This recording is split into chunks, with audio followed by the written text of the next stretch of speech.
A sharp sound echoed in the room. Vesti glared at Lynn with disdain as she fell to the floor after the forceful slap. Even hitting her wasn't enough to quell Vesti's anger. Vesti's eyes landed on a pair of scissors as she looked around the room. She grabbed the scissors without hesitation and approached Lynn. Vesti drew closer and removed Lynn's hat. Silver hair cascaded down, previously hidden. Lynn screamed as she backed away, but soon found her hair caught by Vesti's hand. Lynn's silver hair began to be cut off by Vesti's hand. Even though almost half of it was gone, she had to calm Vesti's anger. Vesti could have cut off even more hair in her rage, yet Lynn kneeled, clasping her hands together in supplication. Vesti shortened the hair that reached down to her waist. Vesti amusedly grinned as she looked at Lynn's uneven hair. Lynn kept her gaze on the floor, avoiding eye contact with Vesti. To further prevent provoking her, she had to end this somehow. "Oh, the floor's a mess now. I'll clean it up, miss." "Quickly, clean up. Just having your hair in my room already disgusts me." "Understood." "I like warm water in my wash basin. Forget it again and I'll chop off all of your hair." Shortly after the door's closing noise, Lynn could finally exhale a long breath as Vesti's footsteps descended the stairs. "Thank goodness it ended like this. I'm glad it didn't get worse." Vesti is the only daughter of Mr. Paul, and she gets her way no matter what, as the daughter of the innkeeper. I should get some sleep.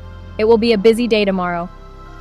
Once again, Lynn began her busy day from dawn preparing water for Vesti's use. Vesti would become intolerably irritable if there wasn't water available when she wanted to bathe. Unfortunately, Vesti often woke up before the bathwater was ready. Vesti would soon awaken. When the chickens began to crow, Vesti would rise from her bed. She decided she might as well wash her face before Vesti woke up. It was still before spring had arrived. Lynn scooped water from the bucket she had fetched and washed her face clean. She checked her reflection in the broken mirror on one side of the kitchen. Vesti liked everything to be pretty, so if her face is dirty or messy, Vesti would slap her without hesitation. Lynn tidied up her stray silver hairs and tucked them under her hat. Vesti, with her nasty temperament, would always find some ridiculous reason to throw a tantrum whenever she saw Lynn's silver hair. She needed to hasten. Vesti, the innkeeper Paul's little princess, would erupt in fury if there wasn't water by her bedside when she woke. Mixing hot and cold water in the basin to the perfect temperature Vesti preferred, Lynn grabbed a towel and basin and ascended to Vesti's room on the second floor. Lynn quickly moved to assist Vesti near the bed. With Lynn's support, Vesti rose from the bed looking comfortable as if she had done it 100 times before.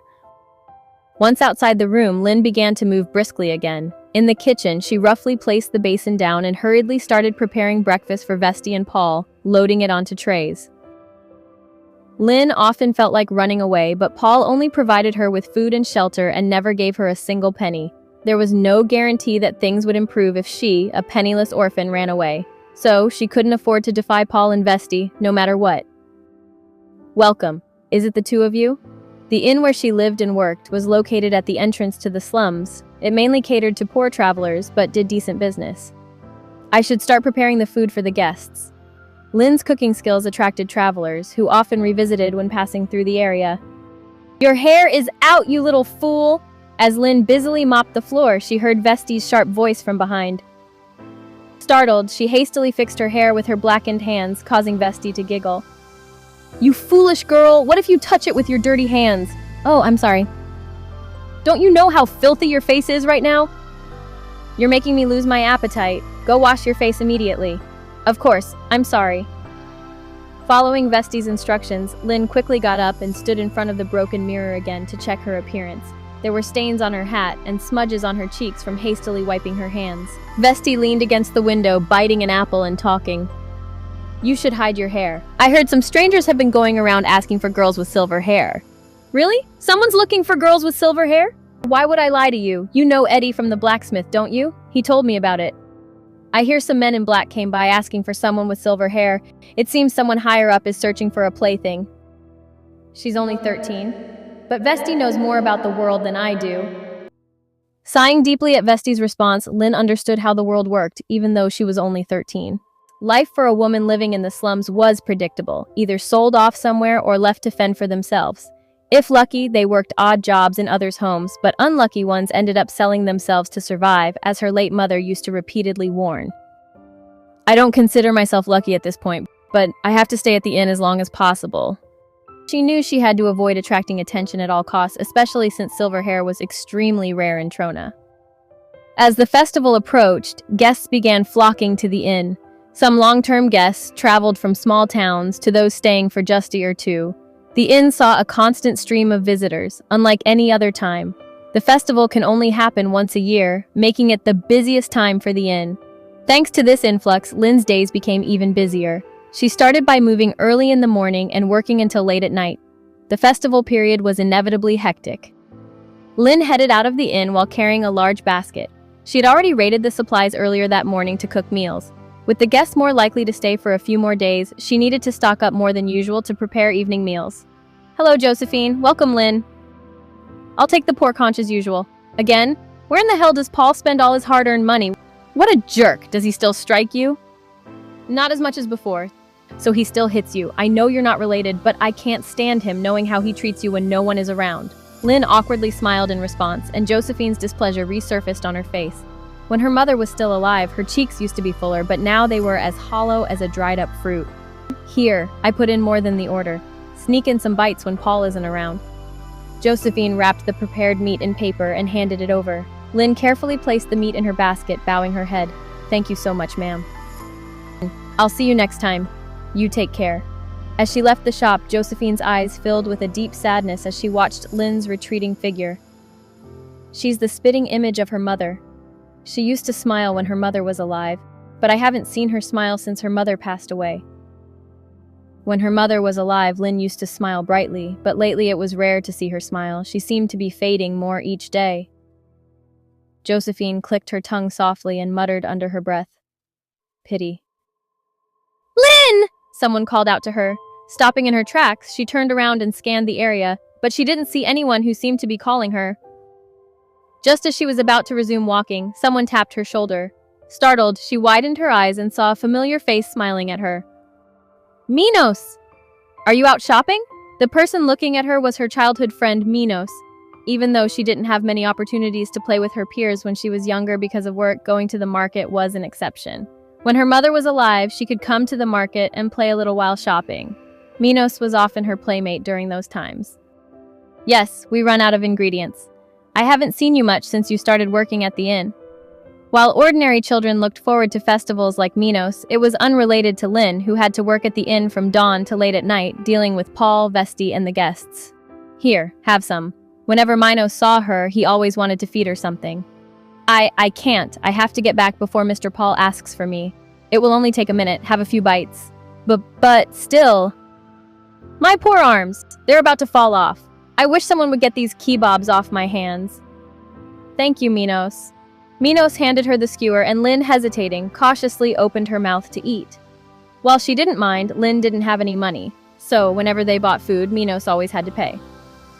Have another one? I have plenty more. Sure. Thank you. Even though she could eat more if she ate alone, Minos always wanted to eat with her. So Lynn felt incredibly guilty.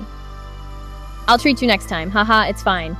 If she ever came into money, her first wish would be to buy something delicious for Minos. He was such a good friend to her. By the way, I'll be working as a squire for a noble family.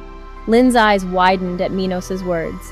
Minos's father was a knight of common birth, so it wasn't strange for him to become a squire. A squire? Does that mean we'll never see each other again? I won't be coming back very often as I'll be learning the ropes from the knights. I hope you'll hang out with me when I do come home. I want you to pinky promise, Minos asked teasingly with a grin. Feeling disappointed at the thought of not being able to see Minos often in the future, a sense of dismay crept onto her face. Sometimes I feel miserable about my life, and then every time as if to console me. Life always gives me something to look forward to, so don't worry about me, Mommy. Yes, I promise. She nodded vigorously in response. Oh, before I forget, it may be better for you to lay low for a few days, Lynn, Minos earnestly advised her, causing her to smile silently. It was rare for someone to worry about her. Lynn smiled at Minos. Are you referring to the men searching for a silver-haired child? How did you know? Vesti told me. What got into her? Minos looked surprised at Lynn's response. It was unexpected that the selfish and ill-tempered Vesti would do something that he appreciated. You're better to rest and don't go out anywhere than to regret. This is worse than the Vesti says. Thank you, I'll be careful. Lynn smiled brightly as if to reassure Minos not to worry. Seeing her smile, Minos' face gradually relaxed, despite his earlier expression of concern. Take care, you two. They parted ways near the inn. It was because Minos and Vesti didn't get along well. With Minos helping her carry the bags while shopping, she found it easier than usual. Plus, he offered to carry the goods to the inn. She knew she should refuse, but the words didn't come out easily. She wanted to spend a little more time with Minos. Being with him, so lively and cheerful, made the mundane daily life a bit less tiresome. Thanks to Minos carrying all the bags with both hands, she only had to carry one small package. Suddenly, Paul approached and swiftly snatched her hat off. As Lynn approached the inn with her hands full of bags, she heard Mr. Paul's sharp voice. "What took you so long?" Paul approached and swiftly snatched her hat off. Startled, she reached out to grab her hat, but it was already too late. I'm sorry I'm late, Mr. Paul." Her beautifully arranged silver hair spilled over her shoulders, hidden under the hat until now. A small sigh escaped the lips of the people looking at her simultaneously. It was embarrassing and bewildering to expose her hair in front of everyone. "Take a good look, gentlemen. Is this the child you were looking for?" The silver-haired, blue-eyed twat. A sense of unfamiliar unease quickly spread through her body. "Oh my, she's silver-haired." The person who saw Lynn's hair looked surprised. She looked around in confusion. Unfamiliar men were standing beside Paul and Vesti, all staring at her.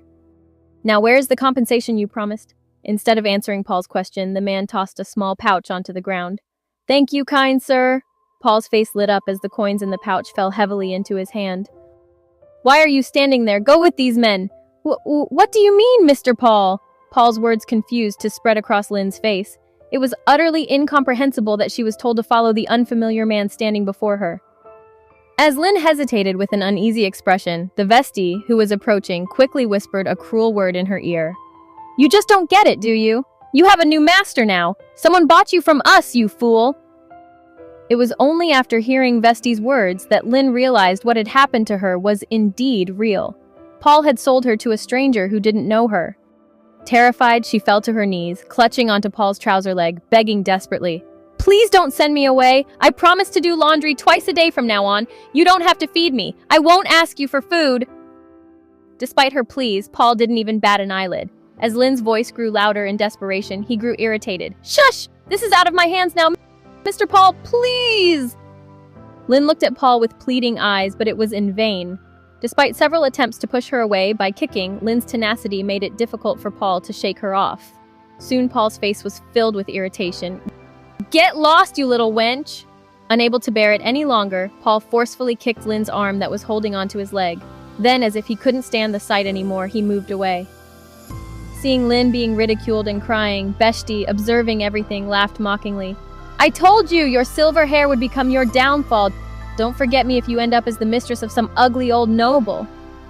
Listening to Vesti's words, Lynn could understand. No matter how much she cried and clung on, this situation wouldn't change. As always, she decided to accept the current situation passively. Stopping her tears, Lynn stood up from her spot, brushed the dust off her skirt, and wiped the tears on her cheeks with the back of her hand. Suddenly changing her attitude, Lynn looked strange, making the strange men look at her confused. Pondering for a moment, Lynn carefully asked the men standing in front of him, "Sir, what will you have me do?" Her tone, quite different from the bright red eyes that had been crying just a moment ago, sounded dull. At the age of 12, she was young but old enough to understand that unexpected things happen. Though her heart was pounding with anxiety and fear, she tried her best not to show it. Thinking that life wouldn't be much different from staying at the inn, she gradually calmed down. She wondered if anything could be worse than being punished by Paul. The man seemed puzzled by Lynn's response and hesitated for a moment before slowly parting his lips. "Why don't you get on the carriage first?" The Duke's estate was quite a distance from the inn on the outskirts of the capital. Lynn couldn't help but think that she wouldn't accidentally run into Vesti and Paul if she didn't make an effort. She felt regretful for not bidding farewell to Minos. Would he worry about her sudden disappearance? She was worried. Yet she also felt a mix of fear and anticipation about the new environment she was about to enter. As she gazed out the window, Lynn's face betrayed a hint of fear and excitement. "You've come a long way, child. You're all skin and bones," Mrs. Julie scolded Lynn as she wiped her body and clicked her tongue. As soon as they arrived at the Duke's estate, Marvin handed her over to Mrs. Julie, a skilled maid, and then disappeared somewhere. "You won't be able to serve Lady Elizabeth like this." Then before seeing Miss Elizabeth, Julie insisted that Lynn needed to be thoroughly cleaned and began to undress her baggy clothes. Suddenly finding herself naked and flustered, Lynn crouched down, unsure of what to do. Approaching closely, Julie picked her up and placed her in the bathtub, starting to wash her. During her time at the inn, Lynn had tried to keep herself clean, but thorough washing with cold water was challenging. Under Julie's firm touch, Lynn began to feel cleaner. There you go. You clean up nicely. You finally look passable. Julie wiped the sweat from her forehead with relief after finishing the bath.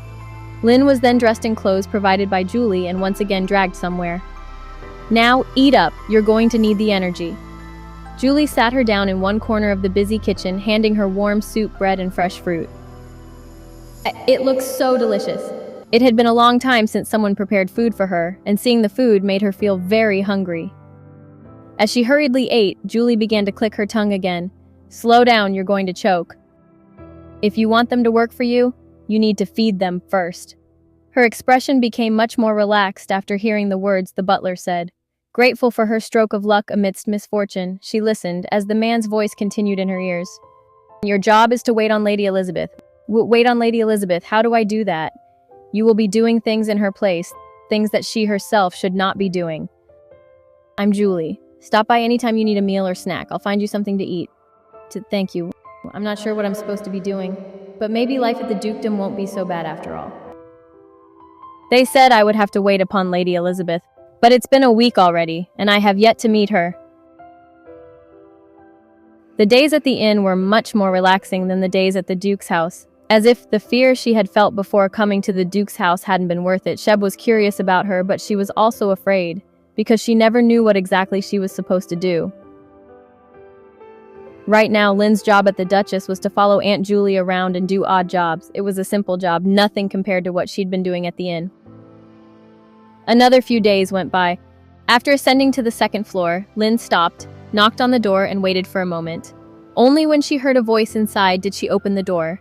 I brought the girl you requested, Lady Elizabeth. Here, introduce yourself. Her heart began to pound in her chest at the thought of finally meeting the lady. It's an honor to meet you, my lady. My name is Lynn. Take off your cap. Yes, my lady. She was curious to see what the young woman looked like. I slowly lifted my head. The first thing that came into her eyes was black-haired Elizabeth looking at me curiously. Her hair, so jet black it was almost blue, hung down to her waist. For a moment, I remembered my hair, which fell to my shoulders, and I ran my hand through my hair. She has pure white skin, jet black hair, and graceful movements, a nobility he had never seen before. She is beautiful, and he couldn't help but stare. Somehow she felt that life as a duchess wouldn't be so bad. The young woman who was staring at her slowly opened her mouth. Wow! You do have silver hair. Yes, my lady, you're so pretty. Did you say your name was Lynn? She giggled and stared at the delighted young woman. You must stay by my side at all times. Do you understand? Elizabeth clapped her hands in delight at Rin's answer, and she could only stare in bewilderment at the maid standing beside her, the young woman's delight at the fact that it was indeed the same. I'll see you at my lesson. Yes, my lady. You're amazing, Marvin. Thank you, my lady. The man who called Lynn walked 2 or 3 steps behind Elizabeth. Marvin carefully followed him with steady steps. You were right. She has the same silver hair as Her Highness Regina. Things are going to get interesting. Elizabeth, did you finish the history homework I gave you last week? Of course I did. You made the same mistake as before. I have no choice but to punish you again. Punish? At that time? Huh?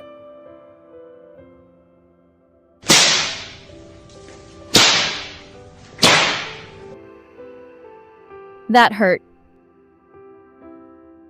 She said she would grade the homework next week.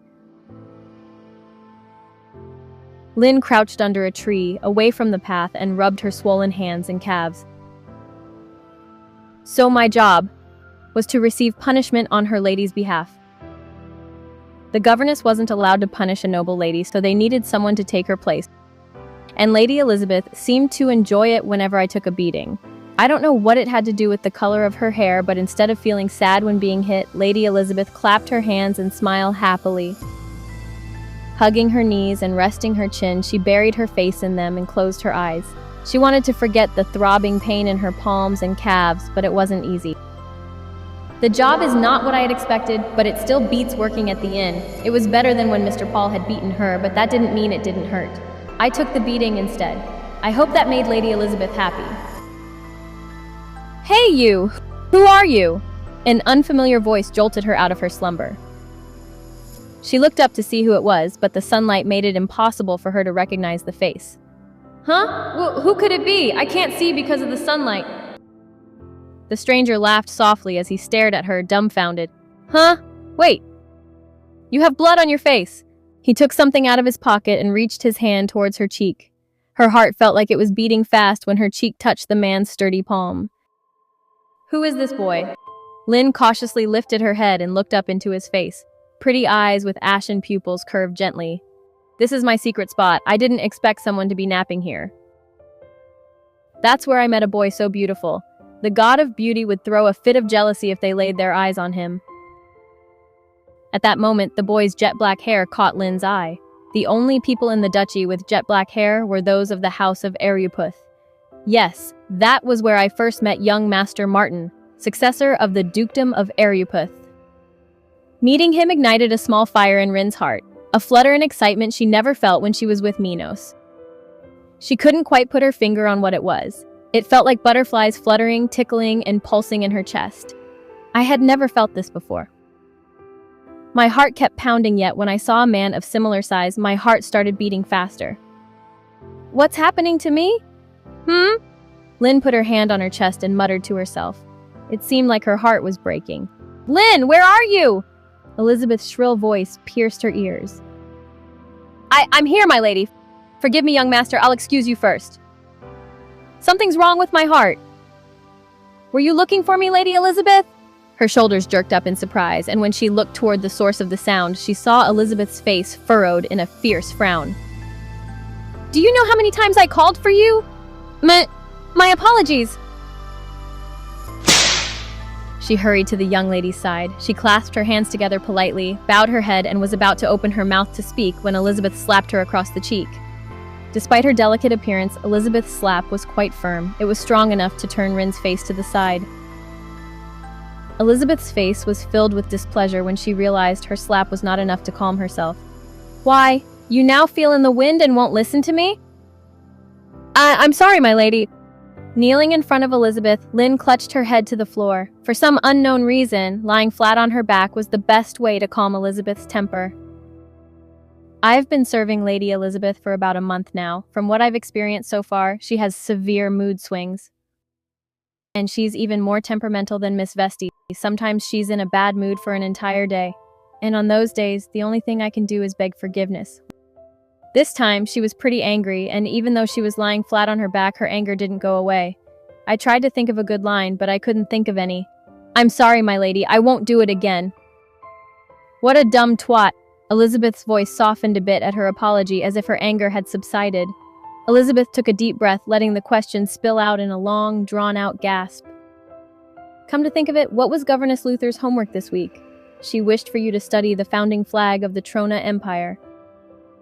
Ugh, why do I need to know about some silly flag anyways? Go to the library and fetch me some books. What kind of books, my lady? What has gotten into you? History books, of course. Do I need to knock more sense into you? Elizabeth's voice sharpened as she bit her lower lip and replied in a careful, polite voice so as not to offend the young lady. I'll go right this minute. Lady Elizabeth was kind enough to teach me how to read and write. Initially, I was ever so thankful, but I know better now. There was a reason she wanted me to be literate. Lynn to prepare for all the lessons and do her homework, which she would neatly organize and Elizabeth would copy down. The more I studied, the more homework she made me do. Lynn muttered softly as she walked into the library. The smell of her favorite paper wafted past her nostrils as she opened the door. Standing in the doorway, she looked around at the books lining the shelves and said to herself, "This task is much better, rather than face Mrs. Luther because Lady Elizabeth didn't do her homework." Now the library errand was her favorite. It gives me the opportunity to visit this grand library and get away from Elizabeth, if only for a little while. Besides, the library's distinctive smell of paper put her in a good mood. She had heard from Muriel that it contained most of the books circulating in the Trona Empire, save for the forbidden ones. There are so many books in here. I love the smell of old books. Where are the history books? The library of the Duke of Erufus was a magnificent one, comparable to that of the Imperial Palace. Holds nearly every single book published in the Empire. Since entering the duchy, she had a wish. If she ever had a day off, she wanted to spend it in the library, reading all day, uninterrupted. Lynn smiled bitterly and looked at the bookshelves. The librarian had done a good job organizing the library, so it was easy to find the books she needed.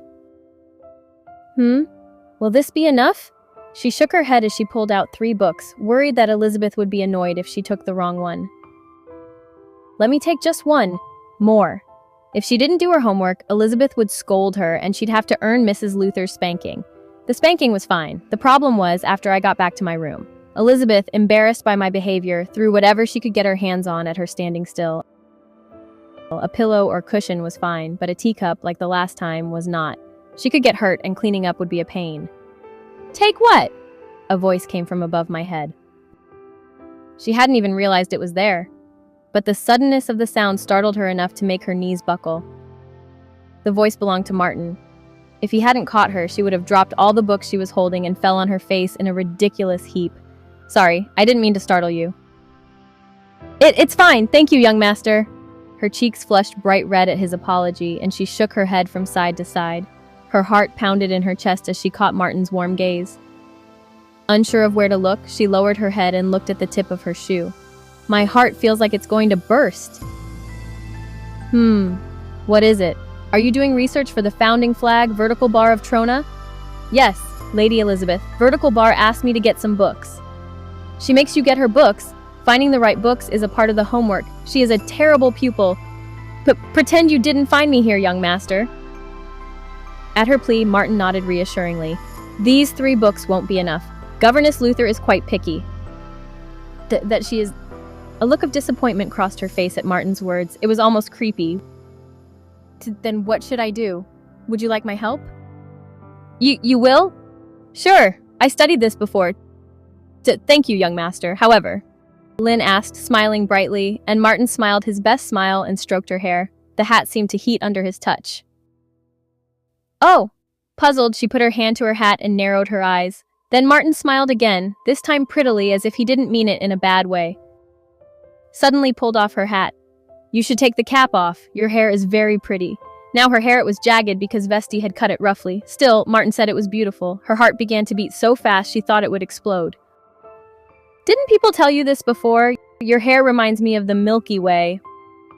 No one told me this before. My mother had told me many times that people might not like me if they knew that I, a lowly girl, had the same hair color as the royal family.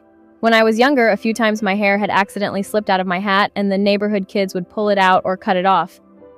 Minos would help, but it could only do so much, so I had to be extra careful to hide my hair. So it was the first time I'd ever been told that my hair was a beautiful color. Of course, you don't have to if it makes you uncomfortable. When she didn't answer, he turned and looked at the bookshelves. His brow narrowed beautifully as he concentrated on finding something. I'll do that, young master. The compliment from the beautiful woman gave her an inexplicable boost of courage. After a moment's hesitation, she spoke impulsively. I'll do as you wish. She vowed to keep her hat off then, just like Martin had said. But out of habit, it wasn't easy. Eventually, she decided to echo his words by putting her hat on less carefully than before. He stopped reaching for the bookshelf at her response and turned his head, looking into her blue eyes and chuckling softly. She's cuter than I thought. Good girl. Why hide your beautiful hair under a cap? Oh, take these books as references. Oh, thank you. He handed her the book and smiled once more, his eyes narrowing. I look forward to enjoying your hair again. Yes, young master. Martin watched the beautiful girl walk away with blank eyes for a moment. His heart leaped at the unexpected encounter. Is she the new girl Elizabeth brought in? She had scars all over her face and body. It's over the line, even for Elizabeth. I hope I can see her again. Mrs. Luther's expression as she looked at Elizabeth was not good. Standing beside him, Lynn naturally also had a worried and frustrated face. After glancing back and forth between Lynn and Elizabeth several times, Mrs. Luther slowly opened her mouth. I'm going to ask you one more time, Lady Elizabeth. I hope you tell me the truth this time. You didn't work on the homework, did you? This is at a much higher level than I expect of you. I can tell you received help from someone else. I'll let it drop one last time, but should you receive help again, I'm going to have to go to your father. I told you I did it. Are you saying that I'm lying? Well, it is much more well-written than the homework you've submitted so far. With a sigh, Mrs. Luther's demeanor made Elizabeth's voice rise. What did you say? I am the daughter of the Duke of Areopith. I am more than equipped to hand in a finely written essay. How dare you say you will go to my father? Seeing tears welling in Elizabeth's eyes, Mrs. Luther let out a small sigh. It seemed that today was enough. I should stop here. If it continued, the girl standing next to her would surely become the target of her anger. From past experiences, it had always been that way. Understood. I believe you, my lady. Despite Elizabeth's intimidation, Mrs. Luther's face remained calm. This only annoyed Elizabeth even more, and she suddenly stood up from her seat. She needed to vent her feelings somehow. My lady? Without hesitation, Elizabeth approached Lynn and slapped her hard across the face. With a sharp sound, Lynn's head quickly turned. She struck her so hard that a few strands of her neatly arranged hair under her hat fell out. Elizabeth glared at Lynn and slowly spoke. It may be my fault after all. I deserve to be punished. Wouldn't you agree, Governess Luther? Elizabeth smiled sweetly at Mrs. Luther. It looked like a pretty smile, but no one in the room felt happy seeing it. They all remembered exactly what had happened every time Elizabeth smiled like that. With each slap, Mrs. Luther and the employees tightly closed their eyes. Even though Lynn was brought in to be punished, Mrs. Luther had only struck Elizabeth a few times on the palm or calf to set an example. Elizabeth was always the one to hit Lynn. There was no need for a reason. It was simply because she was in a bad mood or feeling annoyed. For a long while after that, Elizabeth continued to vent her anger. This time, Lynn's head turned in the opposite direction. It had only been 2 slaps, but clear handprints were visible on both cheeks. Unable to bear it any longer, Mrs. Luther cautiously spoke up. That's enough, my lady. What do you mean, that's enough? You said the essay was too advanced for my level.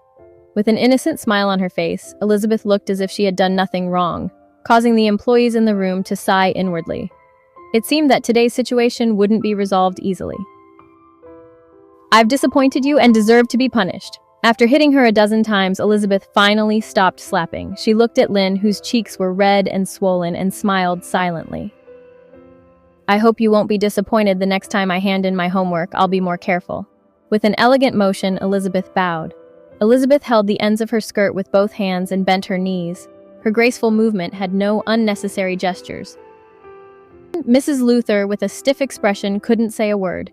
She wasn't sure if she should be thankful that things had ended here. Turning her head, she saw Lynn with her head down, her cheeks still bright red. Today's lesson is over, my lady. Understood. Governess Luther, I shall see you next time. Oh, one other thing. After finishing her greeting, Elizabeth turned to look at Lynn. Unlike when she looked at Mrs. Luther, there was only coldness on Elizabeth's face as she gazed at Lynn. I want you out of my sight today, got it?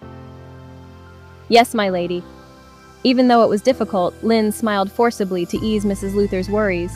Everyone in the room was looking at her, but she exited as if nothing was wrong. Can you get up, child? Are you all right, Lynn? As Elizabeth left the room, Mrs. Luther approached. Meeting her worried gaze made Lynn's eyes well up with tears, but she clenched her fists and held them back. After all, her role was, take the punishment. I'm fine, Governess Luther. Thank you for looking out for me. Even though it was difficult, Lynn smiled forcibly to ease Mrs. Luther's worries. I'll be heading out now. You do that. Everyone in the room was looking at her, but she exited as if nothing was wrong. Why does Lady Elizabeth hate Lynn so much? I don't understand why she does that. As the lessons continued, so did the conflict between Governess Luther and Lady Elizabeth, and the punishment she doled out became even worse. Just how much more of a beating will she give me next time? I'm sad and frightened. Once she closed the door and stood in the hallway, Lynn let out a small sigh. She bit her lower lip tightly, thinking she shouldn't cry just yet. She needed to move to a place where no one would come. And that is the lake behind the estate. Lynn's steps toward the secluded garden were quicker than ever. I need to get there as soon as possible. It's the only place where I can wash away my sadness. She felt she needed to cry freely in a place without anyone around to wash away her current sorrow. The old garden was a space that the late Duchess had loved. For some unknown reason, it was a place where few people ventured, so when she came here, she could spend time alone without interruption.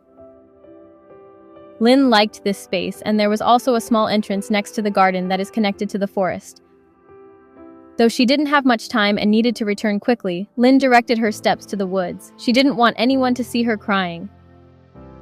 Elizabeth's slaps were parable compared to when she was at the inn. However, they constantly left scars on her heart. It was physically exhausting when Uncle Paul hit her, but the lady touched her heart. It's so upsetting. I wanted to get in Lady Elizabeth's good graces, but it looks like that will never happen. At first, she tried hard to please Elizabeth, but over time, she realized that even if she died and came back, she could never be that way. That bitch, she's ruining everything for me. What makes it worse is that you have filthy silver hair just like her. She could feel someone looking for someone in the gaze directed at her. I don't know who she was referring to, but I must resemble someone Lady Elizabeth despises. Maybe that's why she treats me this way. Lynn sat on a rock a little distance from the entrance. She pressed her hands against her warm cheeks. In fact, compared to being hit by her Uncle Paul, this was nothing. But why did it hurt more now than back then? No matter how much she thought about it, she couldn't find a good reason. She stared blankly at the sparkling stream. She thought she would leave soon. She wanted to stay longer, but she couldn't. Elizabeth was always looking for her. If she wasn't there at that moment, it was clear that the punishment wouldn't end with just a few slaps. Though she was told not to be seen, if she wasn't there, it would surely provoke Elizabeth's anger. Lynn had learned that Elizabeth would get extremely angry if she wasn't present when needed. Elizabeth would get extremely angry, so it was better to quietly keep her place. How long would she have to live like this? When she first arrived at the Duke's household, she had a little hope that life would improve. But as time passed, that hope faded more and more. She thought she would feel better after a good cry, but no tears came. Ugh, I really hate this. What do you hate? Startled by the sudden unfamiliar voice, Lynn jumped. She looked around, but no one was there. Just as she began to feel scared, the voice came again. Up here. When she looked up, she saw someone sitting on the tree she was leaning against. Hello, it's been a while. At first, she couldn't see the person's face because of the sunlight, but when she shaded her eyes with her hand, she could tell who was talking to her. Martin Aripeth. Hello, young master. Lynn hurriedly got up and bowed to him. Martin approached her as she bent forward, having come down from the branch. What happened to your face? Huh? Your cheeks are red and swollen. Did someone hit you? No, that's not it.